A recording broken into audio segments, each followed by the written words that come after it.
ನಮಸ್ಕಾರ ಸ್ನೇಹಿತರೆ, ಇದೀಗ ತಾನೇ ಬಂದ ರಾಜ್ಯದ ಮುಖ್ಯವಾದ ಮಾಹಿತಿಗಳು. ಚುನಾವಣೆ ಫಲಿತಾಂಶ ನಂತರ ಕಾಂಗ್ರೆಸ್ ಅಲ್ಲಿ ಅಲ್ಲೋಲ ಕಲ್ಲೋಲವಾಗುತ್ತೆ ಎಂದು ಬಿವಾ ವಿಜೇಂದ್ರ ಅವರ ಹೇಳಿಕೆ. ಮತ್ತೊಂದೆಡೆಯಲ್ಲಿ ಮಲ್ಲಿಕಾರ್ಜುನ್ ಖರ್ಗೆ ರಾಜ್ಯದ ಮುಖ್ಯಮಂತ್ರಿ ಆದರೆ ನಮ್ಮ ಪಕ್ಷ ಸ್ವಾಗತಿಸುತ್ತೆ ಎಂದು ಗೃಹ ಸಚಿವ ಪರಮೇಶ್ವರ್ ಅವರ ಶಾಕಿಂಗ್ ಹೇಳಿಕೆ. ಮತ್ತೊಂದೆಡೆಯಲ್ಲಿ ಸಿಲಿಂಡರ್ ಮತ್ತೊಮ್ಮೆ ಏರಿಕೆ ಆಗಿದ್ದು ಸಾರ್ವಜನಿಕರಿಂದ ಆಕ್ರೋಶ ವ್ಯಕ್ತವಾಗಿದೆ.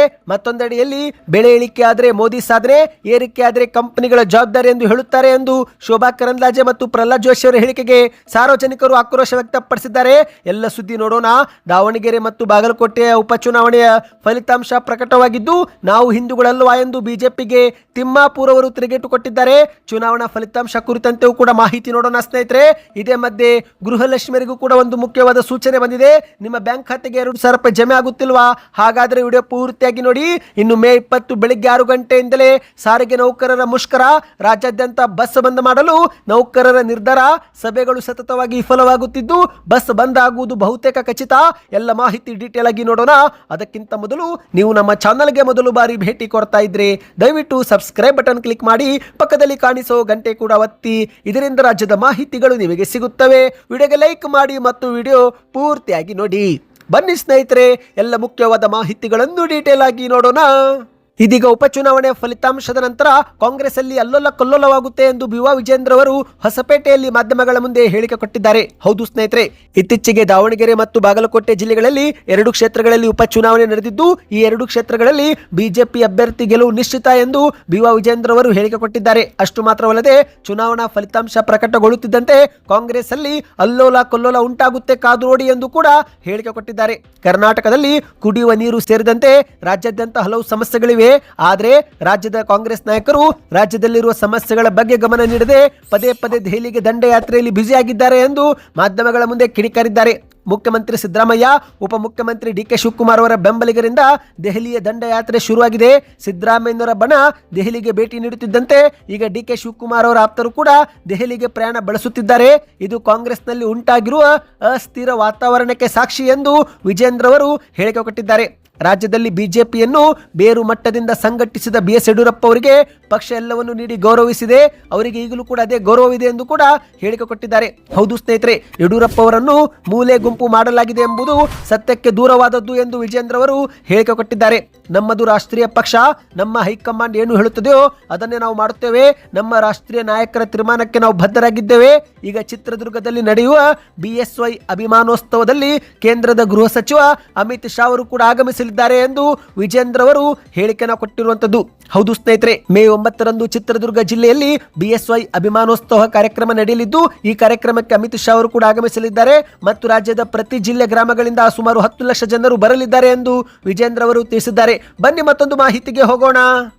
ರಾಜ್ಯ ಕಾಂಗ್ರೆಸ್ನಲ್ಲಿ ಮತ್ತೊಮ್ಮೆ ಮುಖ್ಯಮಂತ್ರಿ ಬದಲಾವಣೆಯ ಕುರ್ಚಿ ಸದ್ದು ಕೇಳಿ ಬಂದಿದ್ದು ಇದೇ ಮಧ್ಯೆ ಮಲ್ಲಿಕಾರ್ಜುನ್ ಖರ್ಗೆ ಅವರು ರಾಜ್ಯದ ಮುಖ್ಯಮಂತ್ರಿ ಆದರೆ ಪಕ್ಷ ಸ್ವಾಗತಿಸುತ್ತೆ ಎಂದು ಗೃಹ ಸಚಿವ ಪರಮೇಶ್ವರ್ ಅವರು ಬೆಂಗಳೂರಲ್ಲಿ ಹೇಳಿಕೆ ಕೊಟ್ಟಿದ್ದಾರೆ. ಹೌದು, ಅನುಭವ ಹೊಂದಿರುವ AICC ಅಧ್ಯಕ್ಷ ಮಲ್ಲಿಕಾರ್ಜುನ್ ಖರ್ಗೆ ಅವರು ರಾಜ್ಯದ ಮುಖ್ಯಮಂತ್ರಿ ಆದರೆ ಆಡಳಿತಾರೂಢ ಕಾಂಗ್ರೆಸ್ ಪಕ್ಷದ ಎಲ್ಲರೂ ಕೂಡ ಸ್ವಾಗತ ಮಾಡ್ತಾರೆ ಎಂದು ಪರಮೇಶ್ವರ್ ಅವರು ಮಾಧ್ಯಮಗಳ ಮುಂದೆ ತಿಳಿಸಿದ್ದಾರೆ. ಹೌದು ಗೆಳೆಯರೆ, ಸಿದ್ದರಾಮಯ್ಯ ಅವರನ್ನು ಸಿಎಂ ಕುರ್ಚಿಯಿಂದ ಹೈಕಮಾಂಡ್ ಕೆಳಗಿಳಿಸಿದ್ರೆ ಆಗ ದಲಿತ ಮುಖ್ಯಮಂತ್ರಿ ವಿಚಾರ ಮುನ್ನೆಲೆಗೆ ಬರುತ್ತೆ ಎಂದು ಯತೀಂದ್ರ ಸಿದ್ದರಾಮಯ್ಯನವರು ಹೇಳಿಕೆ ಕೊಟ್ಟಿದ್ದು ಇದೇ ಹೇಳಿಕೆಗೆ ಪರಮೇಶ್ವರ್ ಅವರು ಪ್ರತಿಕ್ರಿಯಿಸಿ ಯತೀಂದ್ರ ಅವರು ಹೇಳಿದ ಮೇಲೆ ಮುಗಿದೋಯ್ತಲ್ಲ ಎಂದು ಮಾಧ್ಯಮಗಳ ಮುಂದೆ ಹೇಳಿದ್ದಾರೆ. ನಾವೇನು ಮಾತನಾಡುವುದಿದೆ, ಯತೀಂದ್ರ ಹೇಳಿದ ಮೇಲೆ ಆಗೋಯ್ತು. ಈ ವಿಚಾರದಲ್ಲಿ ನಾನೇನು ಕೂಡ ಮಾತನಾಡೋಲ್ಲ.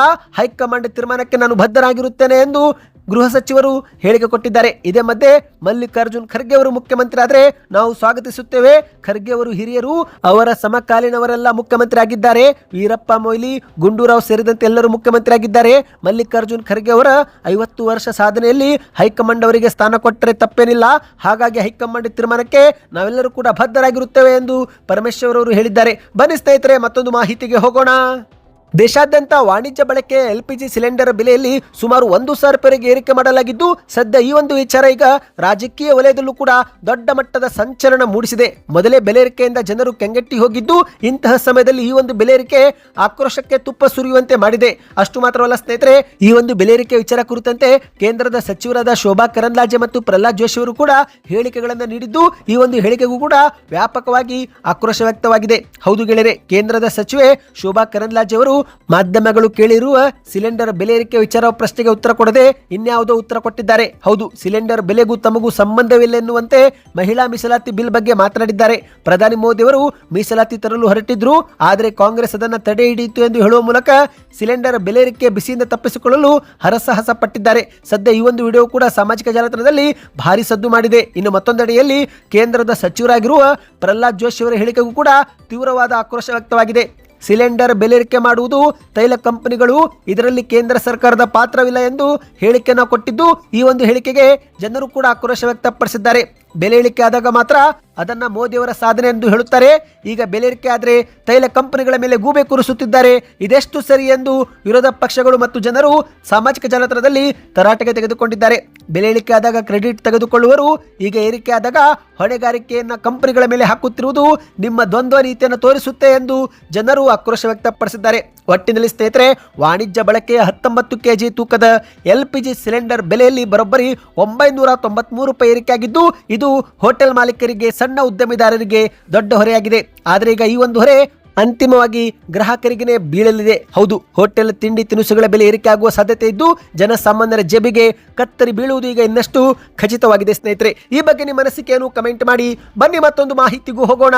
ದಾವಣಗೆರೆ ಮತ್ತು ಬಾಗಲಕೋಟೆ ಉಪಚುನಾವಣೆಯ ಫಲಿತಾಂಶ ಹೊರಬಿದ್ದಿದೆ. 2 ಕ್ಷೇತ್ರಗಳಲ್ಲಿ ಕಾಂಗ್ರೆಸ್ ಅಭ್ಯರ್ಥಿ ಭರ್ಜರಿ ಗೆಲುವು ಸಾಧಿಸಿದ್ದಾರೆ. ಹೌದು ಸ್ನೇಹಿತರೆ, ಮೊದಲಿಗೆ ದಾವಣಗೆರೆ ದಕ್ಷಿಣ ವಿಧಾನಸಭಾ ಕ್ಷೇತ್ರದ ಉಪಚುನಾವಣಾ ಫಲಿತಾಂಶ ನೋಡುವುದಾದ್ರೆ ಕಾಂಗ್ರೆಸ್ ಅಭ್ಯರ್ಥಿ ಸಮರ್ಥ ಶಾಮ್ನೂರ್ ಅವರು ಭರ್ಜರಿ ಗೆಲುವು ಸಾಧಿಸಿದ್ದಾರೆ. ಹೌದು, ದಾವಣಗೆರೆ ಉಪಚುನಾವಣೆಯಲ್ಲಿ ಕಾಂಗ್ರೆಸ್ ಅಭ್ಯರ್ಥಿ ಸಮರ್ಥ ಶಾಮ್ನೂರ್ ಅವರು 6430 ಮತಗಳ ಅಂತರದಿಂದ ಗೆಲುವು ಸಾಧಿಸಿದ್ದಾರೆ. ಬಿಜೆಪಿ ಅಭ್ಯರ್ಥಿಯಾಗಿದ್ದಂತ ಶ್ರೀನಿವಾಸ್ ದಾಸಕರಿಯಪ್ಪ ಅವರು ಸೋಲು ಅನುಭವಿಸಿದ್ದಾರೆ. ಅಧಿಕೃತ ಘೋಷಣೆಗಾಗುವುದು ಬಾಕಿ ಇದೆ. ಇನ್ನು ಬಾಗಲಕೋಟೆ ಉಪಚುನಾವಣೆ ನೋಡುವುದಾದ್ರೆ ಅಲ್ಲಿಯೂ ಕೂಡ ಕಾಂಗ್ರೆಸ್ ಅಭ್ಯರ್ಥಿ ಉಮೇಶ್ ಮೇಟಿ ಅವರು ಗೆಲುವು ಸಾಧಿಸಿದ್ದು, ಬಿಜೆಪಿ ಅಭ್ಯರ್ಥಿ ವೀರಣ್ಣ ಚಿರಂತಿಮಠ ಅವರು ಸೋಲು ಅನುಭವಿಸಿದ್ದಾರೆ. ಸದ್ಯ ಈ 2 ಉಪಚುನಾವಣಾ ಕ್ಷೇತ್ರಗಳಲ್ಲಿ ಕಾಂಗ್ರೆಸ್ ಅಭ್ಯರ್ಥಿಗಳು ಭರ್ಜರಿ ಗೆಲುವು ಸಾಧಿಸಿದ್ದು, ಸದ್ಯ ದಾವಣಗೆರೆ ಹಾಗೂ ಬಾಗಲಕೋಟೆಯಲ್ಲಿ ಕಾಂಗ್ರೆಸ್ ಕಾರ್ಯಕರ್ತರು ಪಟಾಕಿ ಸಿಡಿಸಿ ಸಿಹಿ ಹಂಚಿ ಸಂಭ್ರಮಾಚರಣೆಯಲ್ಲಿ ತೊಡಗಿದ್ದಾರೆ. ಇನ್ನು ಇದೇ ಮಧ್ಯೆ ಸ್ನೇಹಿತರೆ, ಅಬಕಾರಿ ಇಲಾಖೆ ಸಚಿವರಾಗಿರುವ ತಿಮ್ಮಾಪುರ್ ಅವರು ನಾವೇನು ಹಿಂದೂಗಳಲ್ವಾ ಎಂದು ಮಾಧ್ಯಮಗಳ ಮುಂದೆ ತಿರುಗೇಟು ಕೊಟ್ಟಿದ್ದಾರೆ.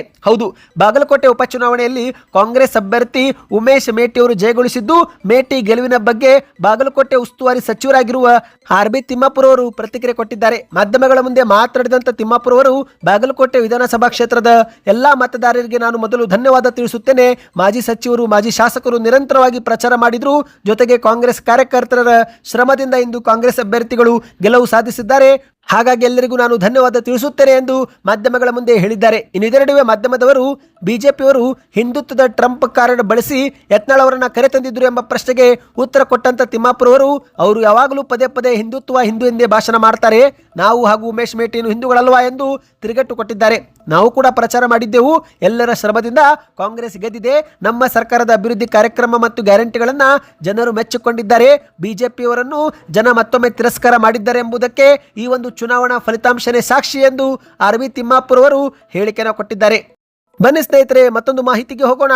ನೀವು ಕೂಡ ಏನಾದರೂ ಗೃಹಲಕ್ಷ್ಮಿ ಯೋಜನೆ ಫಲಾನುಭವಿಗಳಾಗಿದ್ದರೆ ಏಪ್ರಿಲ್ ತಿಂಗಳಲ್ಲಿ ನಿಮಗೆ 2,000 ರೂಪಾಯಿ ಬಂದಿತ್ತಾ? ಕಮೆಂಟ್ ಮಾಡಿ. ಒಂದೊಮ್ಮೆ ಜಮಾ ಆಗಿದ್ರೆ ಅದು 29ನೇ ಕಂತಾಗಿರುತ್ತೆ. ಹೌದು ಸ್ನೇಹಿತರೆ, ಈಗ ಸರ್ಕಾರ ಇದುವರೆಗೆ 29 ಕಂತು ಜಮೆ ಮಾಡುವ ಮೂಲಕ ಸುಮಾರು 58,000 ಹಣವನ್ನು ಫಲಾನುಭವಿಗಳ ಬ್ಯಾಂಕ್ ಖಾತೆಗೆ ಜಮೆ ಮಾಡಿದೆ. ಇದೀಗ ಉಪಚುನಾವಣಾ ಫಲಿತಾಂಶವೂ ಕೂಡ ಹೊರಬಿದ್ದಿದೆ, ನೀತಿ ಸಂಹಿತೆಯೂ ಕೂಡ ಮುಕ್ತಾಯವಾಗಿದೆ. ಹಾಗಾಗಿ ಮೇ ತಿಂಗಳಲ್ಲಿ 30ನೇ ಕಂತು ಅಂದರೆ ಮುಂದಿನ ಕಂತು ಜಮೆ ಆಗುವ ಸಾಧ್ಯತೆ ಈಗ ಹೆಚ್ಚಾಗಿದೆ. ಹೌದು, ಇದುವರೆಗೆ ಸರ್ಕಾರ ಸತತವಾಗಿ ಬಾಕಿ ಕಂತುಗಳನ್ನ ಜನವರಿ ತಿಂಗಳಿನಿಂದ ಅತಿ ವೇಗವಾಗಿ ಜಮೆ ಮಾಡುತ್ತಾ ಬಂದಿದೆ.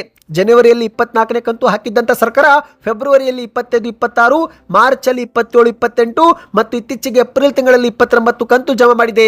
ಇದೀಗ ಮೇ ತಿಂಗಳಲ್ಲಿ 30ನೇ ಕಂತು ಜಮೆ ಮಾಡಲಿದೆ. ಈ ಮೂಲಕ ಸ್ನೇಹಿತರೆ ಒಟ್ಟು 60,000 ಹಣವನ್ನು ಫಲಾನುಭವಿಗಳು ಪಡೆದುಕೊಂಡಂತಾಗುತ್ತೆ. ನೀವು ಕೂಡ ಗೃಹಲಕ್ಷ್ಮಿ ಯೋಜನೆ ಫಲಾನುಭವಿಗಳಾಗಿದ್ರೆ ಪ್ರತಿಯೊಬ್ಬರು ಕಮೆಂಟ್ ನಲ್ಲಿ ಗೃಹಲಕ್ಷ್ಮಿ ಎಂದು ಕಮೆಂಟ್ ಮಾಡಿ. ಒಂದೊಮ್ಮೆ ಹಣ ಜಮೆ ಆಗುತ್ತಿಲ್ಲವೆಂದರೆ ಕೊನೆಯ ಕಂತು ಯಾವ ತಿಂಗಳಲ್ಲಿ ಬಂದಿತ್ತು ಎಂಬುದನ್ನು ಕೂಡ ಕಮೆಂಟ್ ಮಾಡಿ ಮತ್ತು ಯಾವ ಊರು ಕಮೆಂಟ್ ಮಾಡಿ ಸ್ನೇಹಿತರೆ. ಇದರಿಂದ ಯಾವ ಊರಿಗೆ ಎಷ್ಟು ಹಣ ಬರ್ತಾ ಇದೆ, ಎಷ್ಟು ಬರ್ತಾ ಇಲ್ಲ ಎಂಬ ಒಂದು ಮಾಹಿತಿ ನಮಗೆ ಸಿಗುತ್ತೆ. ಬನ್ನಿ ಇದೀಗ ಕೊನೆಯ ಮಾಹಿತಿಗೆ ಹೋಗೋಣ. ಮೇ 20 ಬೆಳಿಗ್ಗೆ 6 ಗಂಟೆಯಿಂದಲೇ ರಾಜ್ಯಾದ್ಯಂತ ಬಸ್ ಸಂಚಾರ ಬಂದ್ ಆಗಲಿದೆ. ಹೌದು ಗೆಳೆಯರೆ, ಕರ್ನಾಟಕ ರಾಜ್ಯ ರಸ್ತೆ ಸಾರಿಗೆ ನಿಗಮದ ನೌಕರರು ಮತ್ತೊಮ್ಮೆ ರಾಜ್ಯಾದ್ಯಂತ ಅನಿರ್ದಿಷ್ಟಾವಧಿ ಮುಷ್ಕರಕ್ಕೆ ಕರೆ ನೀಡಿದ್ದು, ಇದರ ಪರಿಣಾಮವಾಗಿ ಮೇ 20ರಂದು KSRTC, BMTC, NWKRTC ಮತ್ತು KKRTC ಬಸ್ ಸೇವೆಗಳು ಬೆಳಿಗ್ಗೆ 6 ಗಂಟೆಯಿಂದಲೇ ಸ್ಥಗಿತಗೊಳ್ಳಲಿದೆ. ಹೌದು, ಸಾರಿಗೆ ಸಚಿವರ ರಾಮಲಿಂಗಾರೆಡ್ಡಿ ಹಾಗೂ ಸಾರಿಗೆ ಸಂಘಟನೆಗಳ ಮುಖಂಡರು ಇತ್ತೀಚೆಗೆ ಸಭೆ ಮಾಡಿ ಮಾತುಕತೆ ನಡೆಸಿದ್ರು. ಆದರೆ ಸಭೆ ವಿಫಲವಾದ ಹಿನ್ನೆಲೆಯಲ್ಲಿ ಕೊನೆಗೆ ನೌಕರರು ಈ ಒಂದು ಮುಷ್ಕರ ಮಾಡುವ ನಿರ್ಧಾರ ತೆಗೆದುಕೊಂಡಿದ್ದಾರೆ. ಸದ್ಯ ಈ ಕುರಿತಂತೆ ಪತ್ರಿಕಾಗೋಷ್ಠಿ ಉದ್ದೇಶಿಸಿ ಮಾತನಾಡಿದಂತ ಕೆಎಸ್ಆರ್ಟಿಸಿ ಸಿಬ್ಬಂದಿ ಮತ್ತು ಕಾರ್ಮಿಕ ಒಕ್ಕೂಟದ ಅಧ್ಯಕ್ಷೆಯಾಗಿರುವ ಜ್ಯೋತಿ ಅವರು ಮಾತನಾಡಿ, ಈ ಒಂದು ಹಿಂದೆ ಅನಂತ ಸುಬ್ರಾವ್ ಅವರು ಪ್ರತಿಭಟನೆ ಘೋಷಣೆ ಮಾಡಿದ್ರು. ಜನವರಿ 2024ರಿಂದಲೇ ಜಾರಿಗೆ ಬರುವಂತೆ 25% ವೇತನ ಹೆಚ್ಚಳ ಮಾಡಬೇಕು ಎಂದು ನಾವು ಸರ್ಕಾರಕ್ಕೆ ಬೇಡಿಕೆ ಇಟ್ಟಿದ್ದೆವು. ಆದರೆ ಸರ್ಕಾರ ಮಾತ್ರ ಏಪ್ರಿಲ್ 1, 2025ರಿಂದ ಕೇವಲ 7% ಮಾತ್ರ ಹೆಚ್ಚಳ ಮಾಡುವುದಾಗಿ ಭರವಸೆ ಕೊಟ್ಟಿದೆ. ಇದು ನಮಗೆ ನಡೆಯೋದಿಲ್ಲ. ಹಾಗಾಗಿ ನಾವು ಮತ್ತೊಮ್ಮೆ ಹೋರಾಟ ಹಾದಿ ಹಿಡಿದಿದ್ದೇವೆ ಎಂದು ಮಾಧ್ಯಮಗಳ ಮುಂದೆ ಹೇಳಿದ್ದಾರೆ. ಸಾರ್ವಜನಿಕರಿಗೆ ಯಾವುದೇ ರೀತಿಯ ಅನಾನುಕೂಲತೆ ಉಂಟಾದರೆ ಅದಕ್ಕೆ ನಾವು ಹೊಣೆಗಾರರಲ್ಲ, ರಾಜ್ಯ ಸರ್ಕಾರವೇ ಸಂಪೂರ್ಣ ಹೊಣೆ ಆಗಲಿದೆ ಎಂದು ಜ್ಯೋತಿ ಅವರು ಎಚ್ಚರಿಕೆ ಕೊಟ್ಟಿದ್ದಾರೆ. ಸ್ನೇಹಿತರೆ, ಹೌದು, ರಾಜ್ಯ ಸರ್ಕಾರ ಇದುವರೆಗೆ ಹಿಂಬಾಕಿ ವೇತನ ಪಾವತಿ ಮಾಡಿಲ್ಲ ಮತ್ತು ವೇತನವನ್ನು ಕೂಡ ಹೆಚ್ಚಳ ಮಾಡಿಲ್ಲ. ಹಾಗಾಗಿ ಈ ಒಂದು ಹೋರಾಟ ಮಾಡಲು ಈಗ ನೌಕರರು ನಿರ್ಧಾರ ಮಾಡಿದ್ದಾರೆ. ಅಷ್ಟು ಮಾತ್ರವಲ್ಲ, ಕೋವಿಡ್ ಸಮಯದಲ್ಲಿ ಮೃತಪಟ್ಟವರಿಗೂ ಕೂಡ ಇದುವರೆಗೆ ಪರಿಹಾರ ಕೊಟ್ಟಿಲ್ಲ ಎಂದು ಕೂಡ ಈಗ ಹೇಳಲಾಗ್ತಾ ಇದೆ.